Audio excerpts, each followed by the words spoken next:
Now it's Ask the Dietitian with Sally Sawaya from Sally's Diet Right. Good morning, Sally Sawaya. Good morning, Gavin. How are you feeling this morning? How's everything with you? Great. The weather is great, so I'm feeling great. You're not suffering from allergies? No, not Oh, that's me. good. I am terribly. And you're sneezing a bit as well. I'm okay today. There was one day I was sneezing. Yeah. Pollen. Pollen sucks. So Sally is from Sally's Diet Right, which is in Rabier.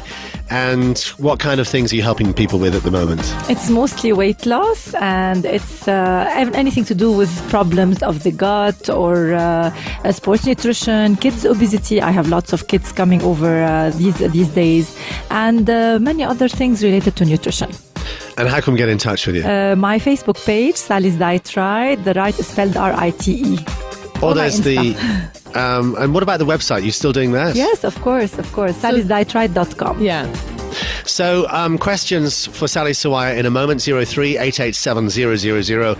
What would you like to ask the nutritionist to Lebanon? Sally Sawaya, your chance to ask her a question, 03-887-000 for free. You don't have to pay anything. But first, you have top 5 things. Yes. What is it this morning? It's top 5 truths and misconceptions about eggs. Oh, okay. It's egg season, it's Easter, That's so I thought true. it's Oh, really hang on, interesting. eggs or chocolate eggs? No, not the chocolate ones, the normal boiled eggs. real egg. Okay, real eggs. So I'll ask you a question and then you tell me if it's true or false. Okay, Oh. so true or false Quiz. about eggs, number 5. Eggs are fattening. True or false? False. Maybe it depends on how many. False. Gavin is right. Because one egg contains like 80 calories. Oh, that's really but good. if you fry the egg or you have too many and you fry them and you put a lot of butter or oil or cheese, I love bacon, the butter with eggs. ham, then it becomes highly calorific and fattening. But the actual egg But the actual is not. egg is not, yes. Okay, good. Good to know. I love fried eggs when you put loads and loads of butter in the pan and you wait until the butter is like a little bit brown. It's got those little bits Yeah. in it. Yeah. Then you add the eggs and then you spoon the butter over the top of the eggs. Oh, And the- you're an expert, Oh Gavin. my God. You got to put a bit of salt as well. And they taste amazing. That sounds really good. You're making me hungry. Yeah, number 4. Number 4, eggs help regulate your appetite. True or false? True. True. True. It is true. Yes. Wow. We win. So how do new they research. help you regulate your appetite? Yeah, because they're full of protein. So having eggs for breakfast was really shown by studies to regulate your appetite, and they help reduce snacking throughout the day. So it's a great strategy if you're trying to lose weight. So have eggs for breakfast. Yeah, just 2 eggs, boiled eggs, or just fried with a little bit of oil. It'll be a great breakfast for you to regulate your appetite. And it stops you being hungry later on in the day because Yes. you've got that protein. True. Number 3. Eggs raise your cholesterol level. True or false? True. I've heard that it's true. It's false. Is it false? You sure? It's 50-50, you know. Eggs are really high in cholesterol, but the effect of egg consumption on blood cholesterol is minimal.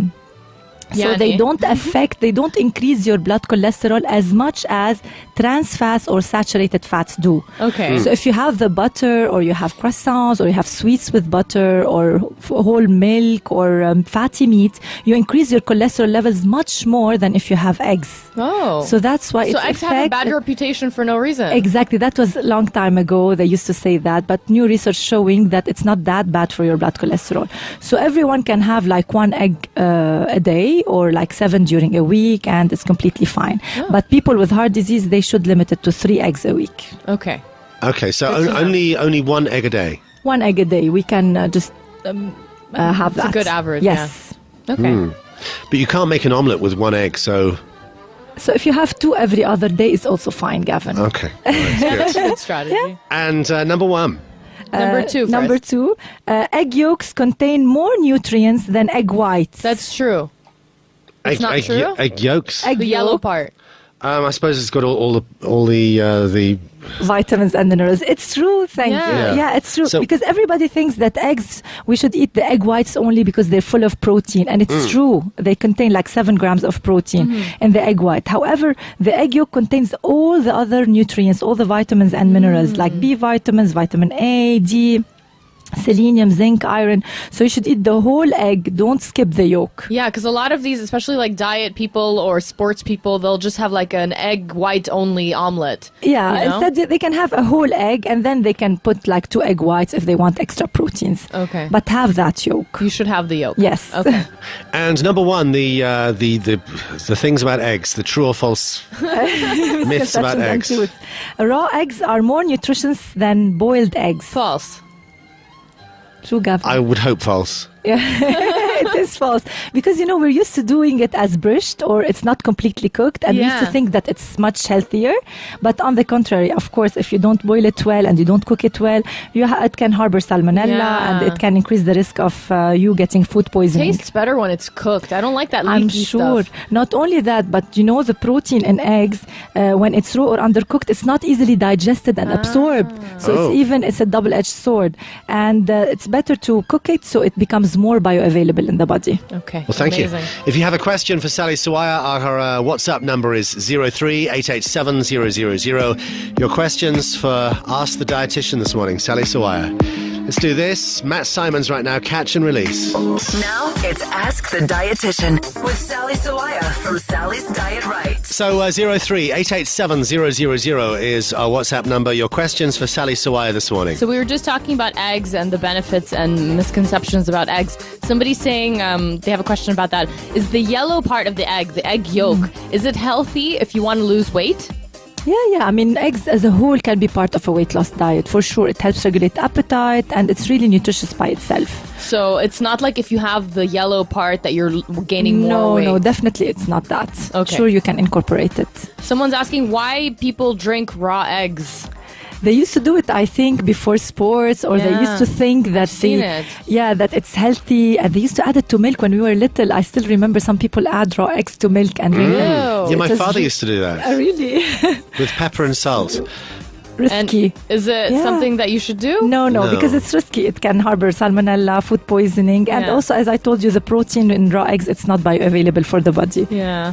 Somebody has a question about kale. I used to have kale in my morning blend smoothie, but then I was told that raw kale is bad for you. It blocks iodine absorption, which is bad for your metabolism. But the salads everywhere are made of raw kale, so should we have them or not? Yes, you can have raw kale. Actually, when it's raw, it's better, because if you kind of steam it for a long time or you boil it, it's not good because you lose a lot of vitamins that it has. It has loads of vitamin C, vitamin K, vitamin A, and they start leaking in the water. So it's better to have it raw. It's full of vitamins and minerals.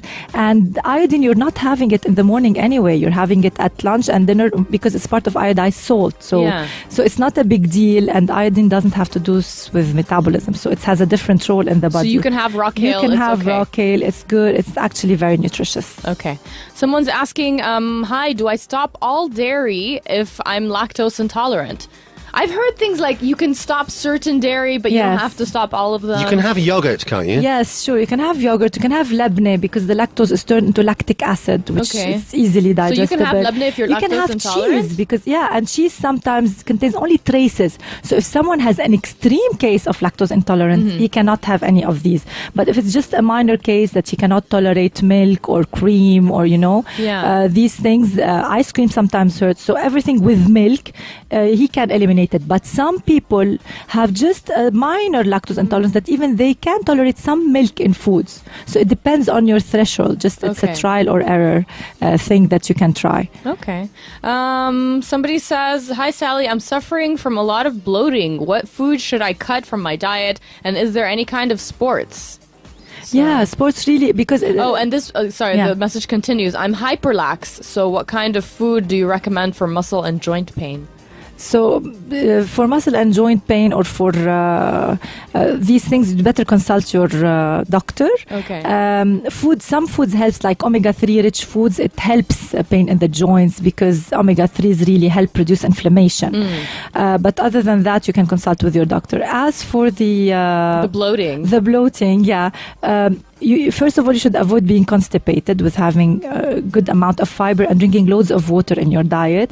If does fiber make you bloated? It depends on in which foods it's found. So sometimes, if it's in fruits and vegetables, it's easily digestible than in, for example, whole grains or legumes. The legumes sometimes they may cause bloating, or some vegetables like broccoli, and some vegetables like broccoli, cabbage, and these things. So just check which is your trigger and try to avoid it, or have limited quantities of it.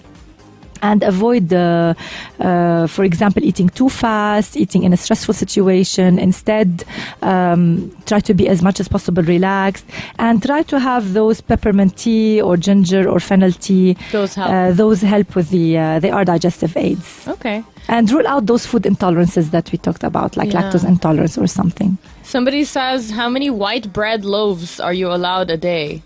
Oh. I guess the Lebanese ones, yes. the reef. We normally recommend that more than, half of your grains be whole grain. So that's why I advise my clients practically that in the morning and evening they have whole grain or brown bread, and at noon, if you want to have your carbs as white carbs, it's fine. You'll be balancing them out. So if you want to have that half loaf or of bread during lunch, it's fine. But make sure during the morning and evening meals you are having whole grains. Okay. Pregnancy question. If a woman is still breastfeeding and she's pregnant again, I heard that everything that the mother eats goes to the baby that she's breastfeeding, and nothing goes to the baby in the womb, so nothing goes to the fetus. Is this true?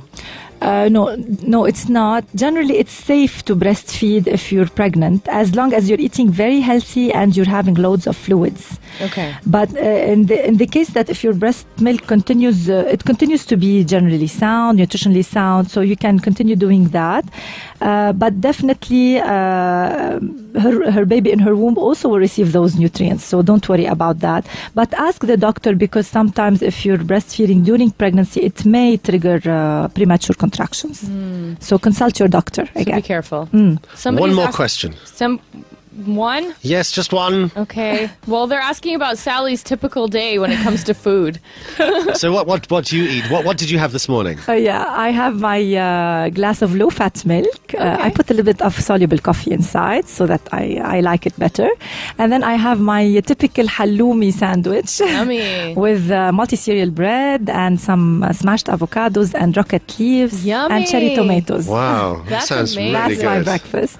And then I have a snack of fruits. I have a fruit and a small handful of almonds between breakfast and lunch. Lunchtime, I have anything that's home cooked with a salad. Tabukh, a big salad, so that I feel full and I don't overindulge. In the afternoon, again, I have my my fruit or something. Yeah. Sometimes I may have a protein bar, especially ever if have eggs chocolate? exercise. Yes, I have my 25 grams of chocolate just after lunch. Do you weigh them? No, the row in a big bar is actually 25 grams. Okay. And then I eat a light dinner like my breakfasts. It's either a salad and sandwich or salad with quinoa or brown pasta. Nice. And a protein source, of course. I'm really hungry now. It sounded really good. Yeah. And I love that coffee that you have with just milk, and you put the instant coffee with just milk. It always tastes amazing. Yes. Reminds me of the 1970s. My mother used to do that in the 1970s. Yeah, yummy. So thank you, Sally Sawaya from Sally's Diet Right. You're welcome. The address to get in touch with Sally on Facebook is Sally's Diet Right, with the right spelled how. RITE. Sally, thank you. Welcome. You get a fast car.